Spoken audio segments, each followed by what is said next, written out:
right, please stand. Arise. And let us pray. In nomine Patris et Filii et Spiritus Sancti. Amen. Credo in Deum, Patrem omnipotentem, Creatorem caeli et terrae, et in Iesum Christum, Filium eius unicum, Dominum nostrum, qui conceptus est de Spiritus Sancto, natus ex Maria Virgine, passus sub Pontio Pilato, crucifixus, mortus et sepultus, descendit ad infernus, tertia die resurrexit mortuis, ascendit ad caelos, sede ad dexteram Dei Patris omnipotentis, inde venturus est, iudicare vivos et mortuos, credo in Spiritum Sanctum, sanctam ecclesiam catholicam, sanctorum communionem, remissionem peccatorum, carinis resurrectionem, vitam aeternam. Amen. In nomine Patris et Filii et Spiritus Sancti. Amen. Howdy. Oh, what? Glory be to God. Spend the time. All the more reason. Okay, summary of the last 3 minutes you missed. 2.5 minutes of trying to talk me out of doing homework because lots of people are missing, and 30 seconds worth of a chicken butt joke. Well, that sounds like our class. Exactly. That's good deduction. All right, take out your notes, please. I want to finish the notes on the optimization problems. Question: has anybody not, repeat, not gotten an optimization worksheet yet? Which one was This is homework 3J-1. 3J, J is in Jack Rabbit, -1. If you do not have one, I sent one, but I can give you an extra copy. That is correct. We have not done it yet. This thingy. No, I haven't gotten one. For those of you watching at home, this thingy. I don't have one. Oh, okay. No problem. Any others? Optimization 3J-1. All right. Let me summarize. Actually, let me give an example. It's probably better. There's no time.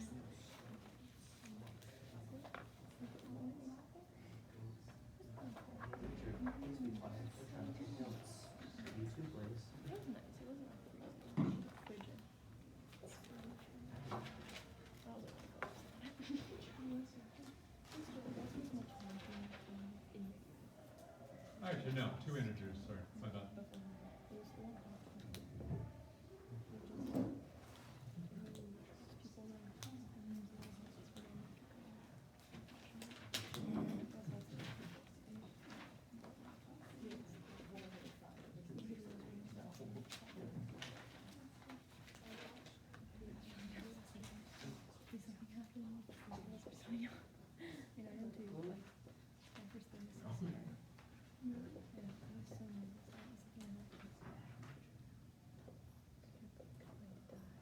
It would be cool. I was like, in the break right now. No, maybe not. There you go. Oh, I was like, Says the product of 2 integers is 30. Find the 2 integers with the maximum sum. The same 2 integers. Now, there are lots of options for product of integers. First of all, what does product mean? Yeah, It's the answer for multiplication. multiplication product. So something times something else is 30. An integer means they're round numbers, so no decimals, no fractions, no radicals. Oh, Oh, no. I take that back. Gasp. Can you please replace integers with real numbers? You'll find out why in about 3 minutes. Find the 2 integers with the maximum sum. So any 2 real numbers, just don't do 2i and -2i or something like that. Find the 2 integers with maximum sum. Did they tell you what the two real numbers were? I keep saying they. Did I tell you what the 2 real numbers were? No. There are lots of possibilities. 10 times 3, 30 times 1, 60 times 1/2. Lots of options. So, maximum sum Let me double check this, make sure I'm not doing anything stupid. Hang on. 10 to 3. Yes, I am doing something dumb. I should have written this down. Please make this minimum.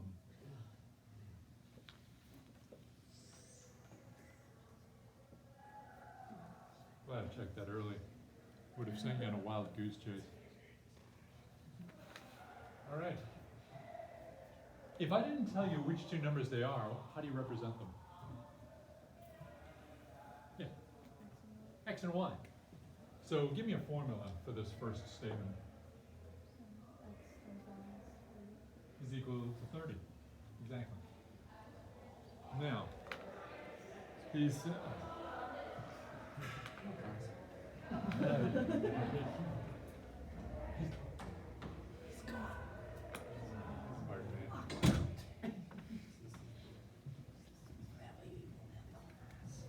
Find the integer with maximum. I'm not even going to look at this anymore. With minimum sum. Now, where have we ever seen maximum or minimum for? In this class, I mean. Yeah. Awesome. Go. Sorry. Sorry, can you repeat the question? Yes. Where have we ever seen a maximum or a minimum in this class? These derivatives on lines and stuff. Right. And when the derivative is equal to what? 0, or possibly undefined. But in this case, probably 0. So basically, whenever you want to find a max or a min, you take the derivative and set it equal to 0 and see what happens. Now, what formula am I using for sum? Sam, don't work too terribly hard. Just how would you write a sum of the two integers we're talking about? X plus Y. Right, it's x plus y. And I'd like to just put in a little arrow saying I want the minimum. Well, I'd love to take the derivative of this and set it to a minimum, but there's a problem.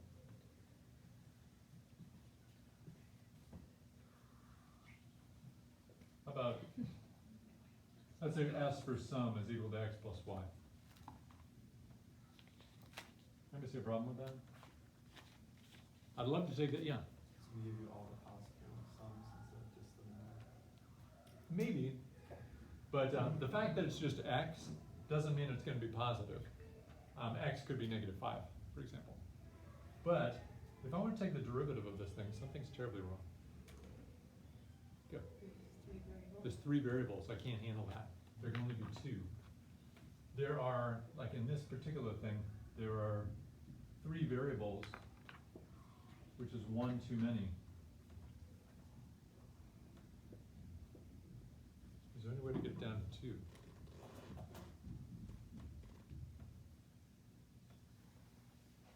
There's only one other formula they gave us. Go. You multiply by like y. Second.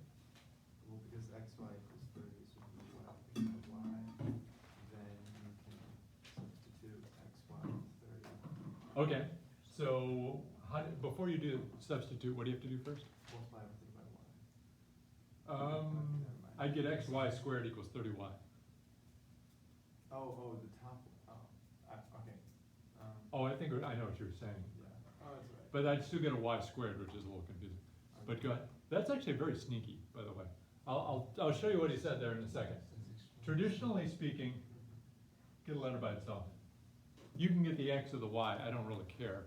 As long as you get a single letter by itself. Let's put a little arrow here. So get a variable by itself. That's the normal beginning of a substitution problem. You got to get a letter by itself and then plug it in. What is y while we're doing it? Y equals what? Y equals 30 divided by x. 30 divided by x. Okay. Now plug it in. S is equal to what? X plus 30 over x. X plus 30 over x. Okay. We now have our sum, and it's in one variable on the right-hand side. So 2 variables total. Can somebody take the derivative?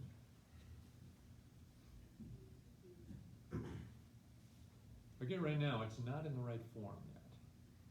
It's not in what I call derivative-friendly form. This is actually the first power if that's in here. That's fine. This is not fine. Can anybody rewrite it? Go. Yeah, s equals x to the first plus 30x to the negative 1. That's in derivative friendly form. It's in the form of a term. Now we should be able to do it. In other words, I didn't take the derivative yet. So now, take the derivative. You can use s prime if you want. Is equal to what? Let's go. What's the derivative of x? 1. Plus what? Good. Can you rewrite that? Would be s prime is 1 plus negative 30 over x squared. Good. That's the derivative. Now, set it equal to 0. That's going to take a little bit of arithmetic. So 1 plus negative 30, algebra I should say, over x squared is equal to 0. How are you supposed to do that? Brainstorm. This is actually a second-year algebra problem, although it's been a while. Equal to 0. The problem is we got a variable on the bottom, which is aggravating. Yeah. Subtract 1. Could subtract 1. So we've got negative 30 over x squared is equal to 1. Okay, now what? Multiply by x squared. Multiply by x squared. What do you get? Negative 30 equals x squared. Okay. Keep going. Go, please. Wouldn't be negative is equal to negative 1. Oh, heavens to Murgatroyd. Thank you. Good catch, by the way. So negative x squared. Keep going. Go. You can multiply by negative 1. Multiply by negative 1. So what do you get so far? 30 equals x squared. Yeah. One more step. Yeah. And then square root. How many answers? 2, positive, negative.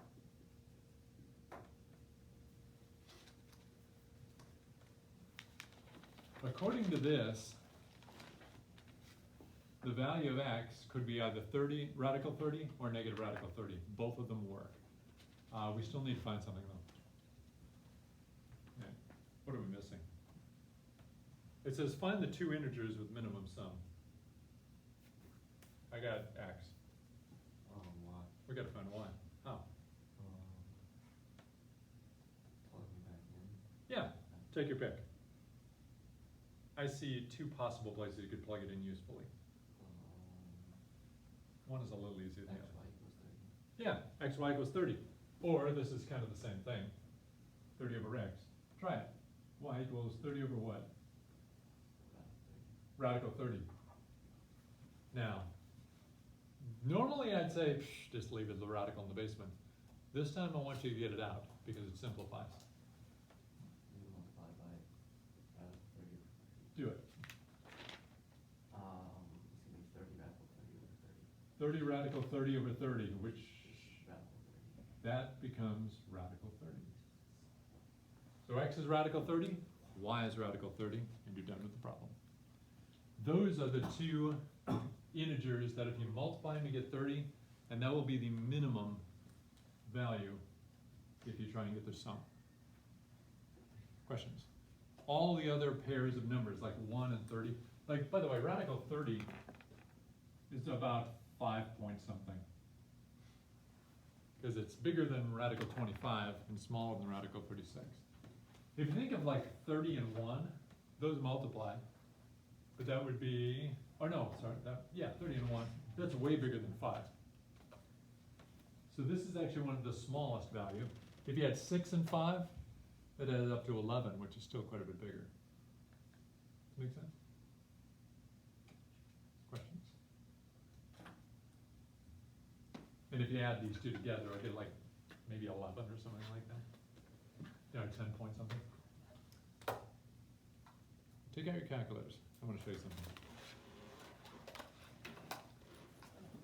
It's a little harder to see, and I'll have to see if I can hold this up to the camera for the poor suffering souls at home or abroad. Go to the y equals screen. Let me turn it on first. Go to the y equals screen, and if you'd be so kind, I want to type in 30 over x. So 30 divided by x for the y1. Because this is the only y equals we have on the whole board. Like this is s prime, that's different. That'd be slope. This is the actual value of y. Now, everybody have 30 over x in there? And the y1? For those of you watching at home, ta-da. Quit out of that once you have that incorrectly. That came out wrong. Once you have that entered correctly. Can you tell me how to call up y1 again? This is from the last few class days. Tell me how. Yeah, go, Nate. Okay, Sam. Vars. Okay, that's variables. It's right here. And then you scoot over to y variables, y vars. Then what? Then what? I'm tilted, hurry. Thank you, function. And then y1. Now, how would you plug in a number? Becca. Store. You could, although if I have y1 already up, how do I plug in something manually? You just need to type a little extra thingies. Whenever you plug in, always use parentheses. So you have y1, it's going y1, blinky blink. Do the left parentheses, and then type in, let's pick a number, 10. Plug in 10 and close parentheses, and tell me what you get. 3. Does that make sense? I'm going to show you 2 tricks for plugging in multiple numbers at the same time. Every once in a while, you're going to need to enter like 5 or 6 numbers at once, and it's tedious to do it over and over by yourself. Let me show you a trick. You will have to find 2 new keys on the calculator, though.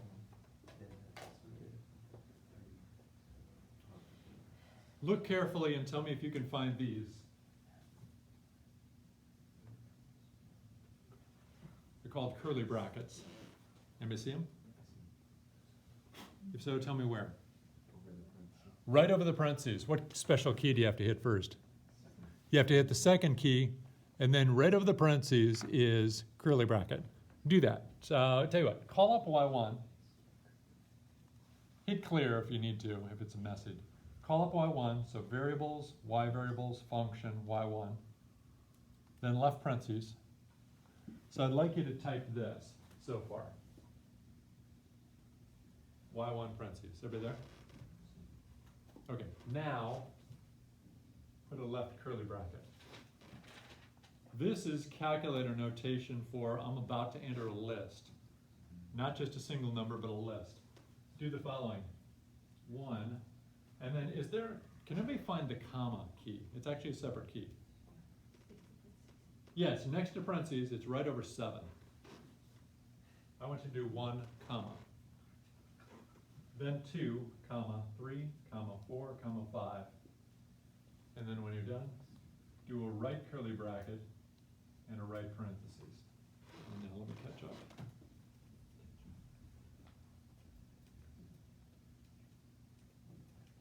And as soon as you're ready, hit enter. What did it do? It gave you 5 inputs in a row. 30 divided by 1, 30 divided by 2, 30 divided by 3, 30 divided by 4, 30 divided by 5. This was a relatively easy formula. But you remember all the times when you were trying to do a chart in the x and y chart, and it was a real tedious, like 3x squared minus 5x plus 6, something like that? Especially if you have to plug in fractions, you can now do multiples at once, and it'll give you all the answers at once. I'll give you a little bonus too. Go to the math. Does everybody have did it give you curly brackets with 5 numbers in it? Yeah. Good. Hit math. Select convert to fraction. Hit enter. It'll give you all the answers as fractions, if they are fractions at all. Do you notice a little dot, dot, dot on the right-hand side? The thing went off screen. Let me look. Did you have the 5 numbers in your, okay. Did you hit convert to fraction? Yeah. Oh, you have the fancy schmancy calculator that makes the small numbers. Okay, you got lucky. For everybody else, you should have dot, dot, dot. Hit the right arrow. It'll let you scoot over and see the rest that was left over. And then you can scoot left, scoot right, scoot left, scoot right. You could theoretically enter like 25 numbers if you wanted, however much room there is in the calculator's display. And it'll spit out 25 answers. So the scrolling left-right might be handy. Now, that's one way to get multiple answers. I want to show you another one, which is a little, well, I'll just show you. You'll know what I'm talking about. Do you know where the graph key is? The upper right? When you graph things. What's right above that? Table. Do second graph. Go to the table. Tell me what you see. Well, yeah, the first one actually is error. But why? It's undefined. This is an XY chart it's doing for you. You're doing 1, 2, 3, 4, 5, 6, 7. Oh, and by the way, is everybody on the same page? Hit the up arrow 3 times. You've got negatives up there as well. And hit the down arrow and hold the down arrow for a while. It'll go as high as you want. So if you never need to do a chart, this is a place to do it. It's called table. Now you notice something about the X's it picked? They're all what? They're all round numbers. What if you wanted to count by halves? Oh, sorry, for people at home. Let me show you what I just did. Here's the y equals screen. Y just 30 over x. And then I do second graph. You'll come to the chart. I think when it's first displayed, it'll look like this. But if you use the up and down arrows, you can go backward and see some of the negative x's. And the y column is just computing the 30 over whatever. This will compute whatever formula is in memory. It can be disgusting, but like 5 times the sine of x or something like that, and it'll compute it for you. It'll give you decimal ickies, but it'll still give you decimals. What if you wanted to count by halves, though? Yeah, question.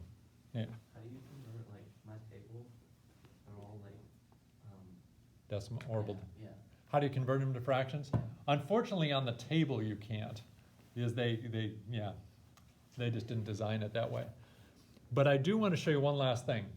Do you see the window key? We've almost never played with it. It's the second small key on top. What's right above it? Table set. Go to second and go to table set. The very first entry is table start. That's just what number you're going to start counting from. And I think the number that's on there right now is whatever was on your screen. Tell you what, type in -5, hit enter. Tell me what the next line says. What's that little thingy in front?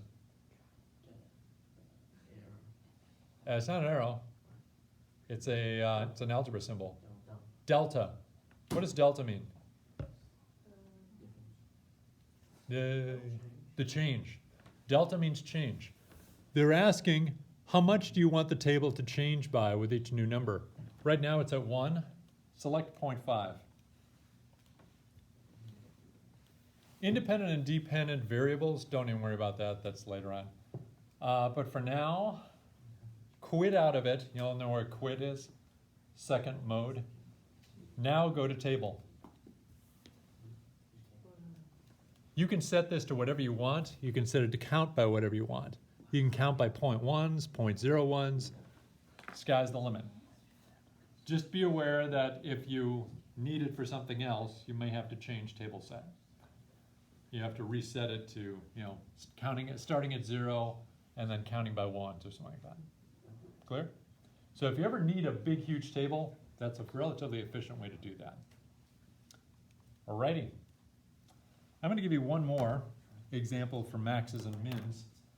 That was just a little calculator crash course.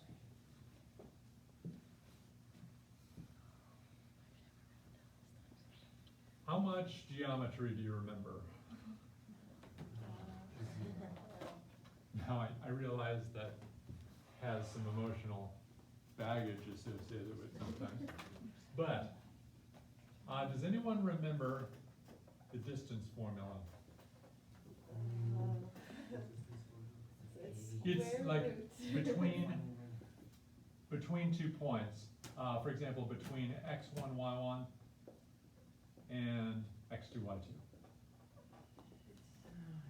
Square root, right? Big, huge square root, or radical, I suppose.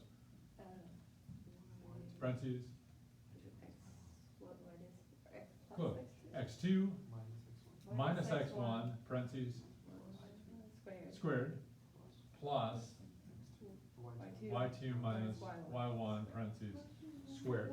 This is basically the Pythagorean theorem in formula form. I'll show you real fast. If you have 2 points, let's say this is x1, y1, and this is x2, y2, and you want to find a diagonal distance, horizontal distance is super easy, you just count the spaces. Vertical distance is easy, you just count the spaces. But diagonal distance is tricky. Look up here for a second. Guess what shape we just made? Right triangle.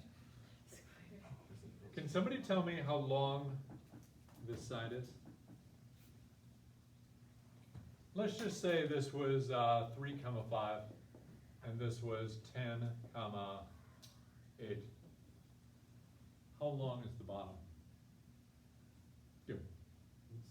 How do you get that? You take the average of the 2 points. Average would find the midpoint. Not the average side, so you subtract the first distance. Yeah, the big one minus the small one. In other words, x2 minus x1. That's the horizontal distance. This is a squared plus b squared equals c squared, and then you square root the c squared to get the actual distance. So this is a, this is b, this is c. So if you have a squared plus b squared equals c squared, then to get c by itself, you square root both sides. Cancel, cancel. And there you go. And this is y2 minus y1. Okay? Keep that in mind, because you're going to be using it. What is the minimum distance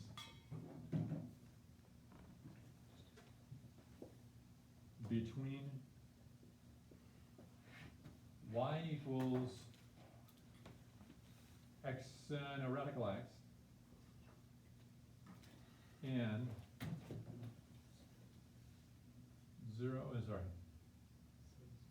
5, 0. It's a strange question. Let me show you a graph of what we're talking about. Can you make graph y equals radical x for me? What does that look like? Where does it start? Go. Start 0, 0. Starts at 0, 0. It kind of goes up and swerves, so that it looks like it goes straight. Yeah, it's kind of like a half parabola. Give me a pattern. Over 1, So like over 1, up 1. up 1, And over 4, up 2. over 4, up 2. Good. And then you can, just one more. Over 9, up 3. Over 9, up 3. Good. So dot, dot, dot. So it'll curve and look like that. So the question is, here's my target. This thing is going to sort of swoop by like an airplane.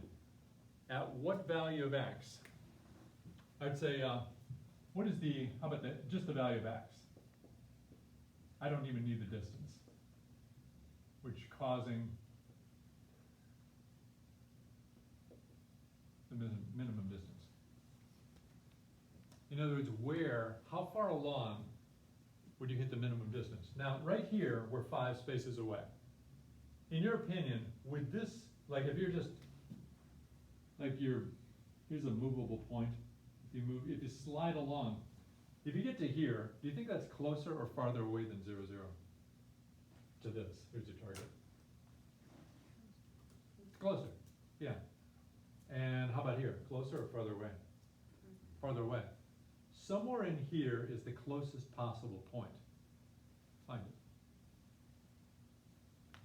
Now how? Now, does it make sense that it's somewhere between 3 and 6-ish, thereabouts? There's a thing in geometry which basically says whenever you want the shortest, well, the shortest distance between 2 points is a what? Straight line, which technically is a straight line segment, but they're not talking to math people. Technically, whichever segment causes a perpendicular there. Now, I haven't the foggiest idea what causes a perpendicular. And finding it, I've tried. It is possible, but wow. Well, it's not that bad, but for today, we'll consider it horrible. Distance. Minimum distance. Where have we heard the word minimum before? Wow. Mary. Okay.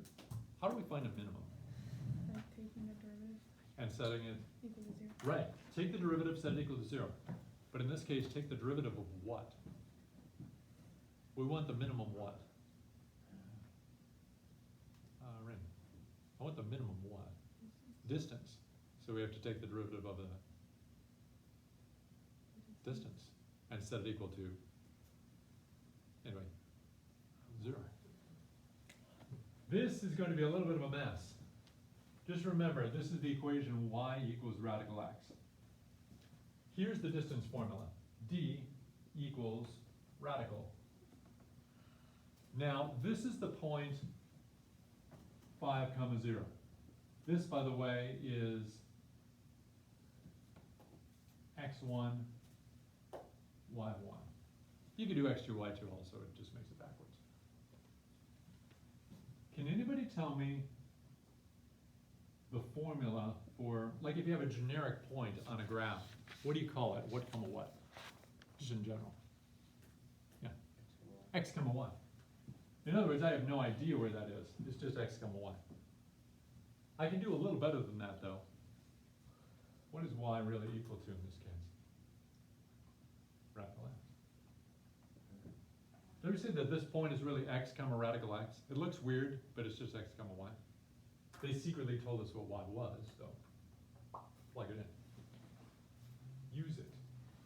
Just pretend this is x1, y1, and pretend this is x2, y2. Again, it feels strange. It's the first time I've ever done this.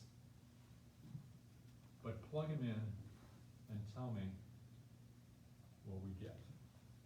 Sam, help me out. What would I put here? X.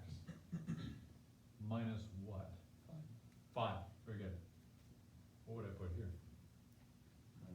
Very good. Radical x minus 0. Good. Everybody read so far? All I did was use the distance formula and then plug in everything that was simplified. Here's a 1 point. This is a movable point, and all I can do is do formulas. This is a fixed point, 5, 0. You can actually use the 5, use the 0. Can somebody simplify this for me? Charlie, go for it. How do you binomial squared? This would be x squared Uh-huh. minus 10x. Good. Good. And what about this thing? What's radical x minus 0? Radical x. And what's radical x squared? X. Exactly. That actually worked out pretty well. Like terms. So what's the final thing? Radical x squared minus 9x. Uh-huh. Plus That's a 25. horrible 9. That's okay. Plus 25. Plus 25. There's our formula. I want you to take the derivative and set it equal to 0. How? How do you take a derivative of something that looks like that?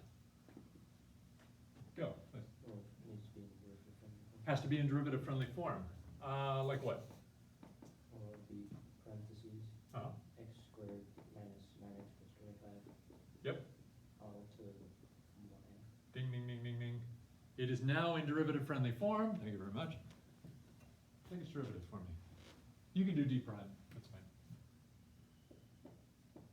D prime equals what? Let me see. Austin, take over.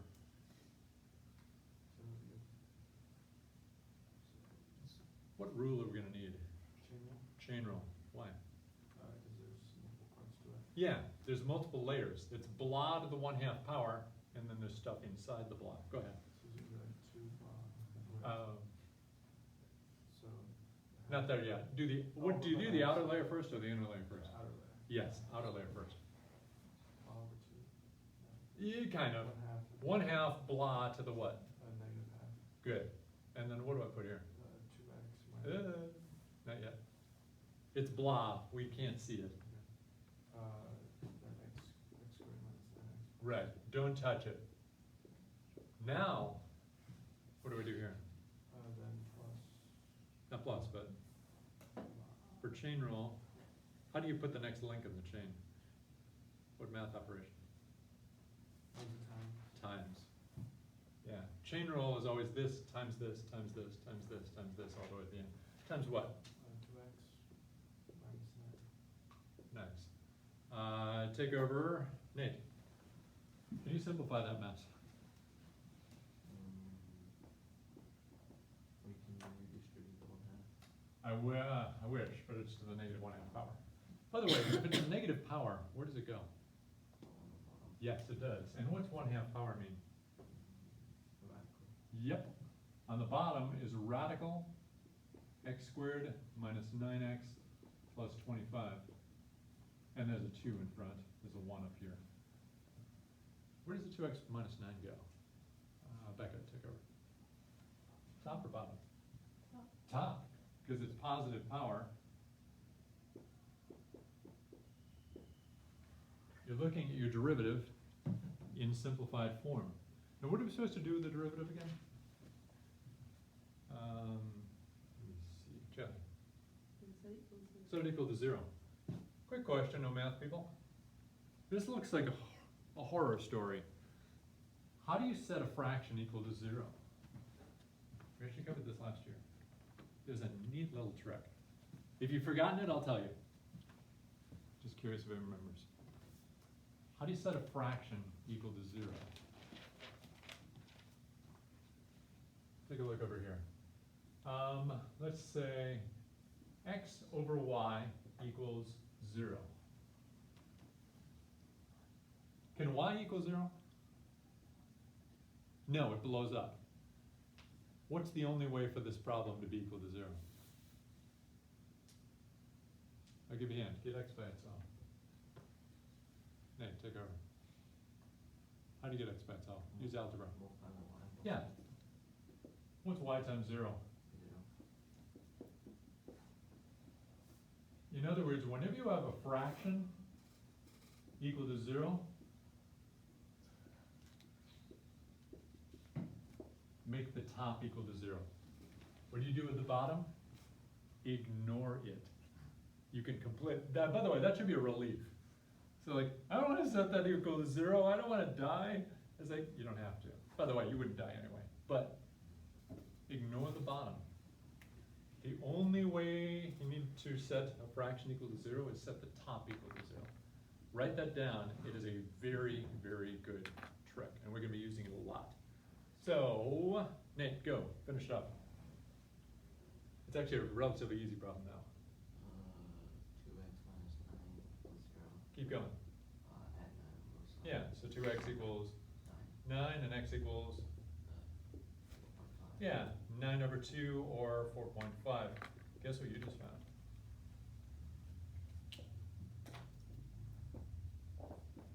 You just found the x value and you're done with the problem. At its closest approach, you would be at 4.5.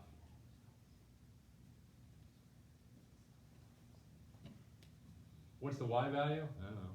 It's the square root of 4.5. You can find it if you want. But all they wanted was the value of x that caused the minimum. If they ask for the y, just plug it in and get maybe like radical 9 over 2. Which you can do. Make sense? This, by the way, is kind of a way to unlock problem number 4 on your worksheet. That's the code. Make sense? That is all I have for you. So the rest of the hour, go ahead and pound away at whatever that was called, 3J-1. So I'll put it up here for the people at home. 3J-1. 3J-1. Should be due on Monday. 4 problems. So, yeah. I have 3H-1. Awesome. I'll be right with you. Any other questions? Otherwise, we're going to send the people at home on their lovely way to click like and subscribe. Talk to you later. Says stay well, get better, or come home safely, whatever your situation.